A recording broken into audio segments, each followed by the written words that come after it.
We're talking about getting your rights back.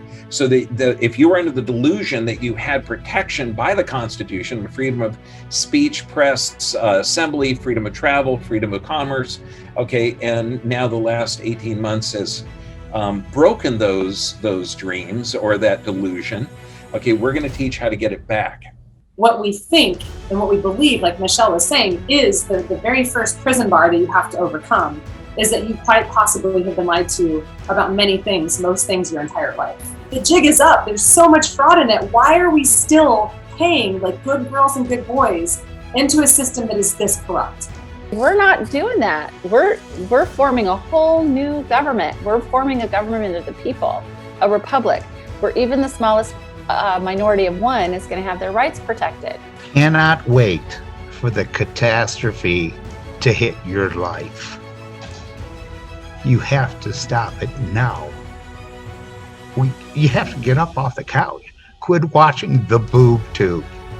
Winston Churchill said, "Still, if you will not fight for the right when you can easily win without bloodshed, if you will not fight when your victory will be sure and not too costly, you may come to the moment when you will have to fight with all the odds against you and only a precarious chance of survival.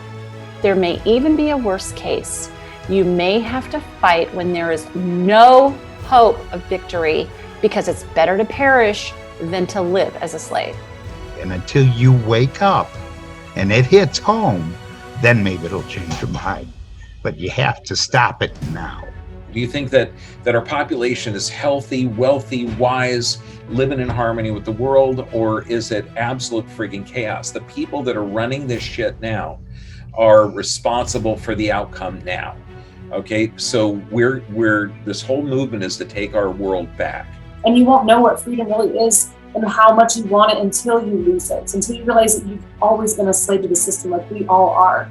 So I beg of you guys, please stop thinking that our handlers are going to change their minds. And you're not alone. Please stop being silent. That is one of the things that will kill us. If you think there's a better way, if you think that you, through your research, you being an independent, thinking individual, can decide for yourself what's good for you and that's going to add to your life, man, this is it. God bless you all. Okay, I mean, this is one nation under God, indivisible, with liberty and justice for all. We can go back to it. It's ours. If you don't take charge of your life, someone else will. And they just keep raping and pillaging us until we've had enough. So, America, have you had enough?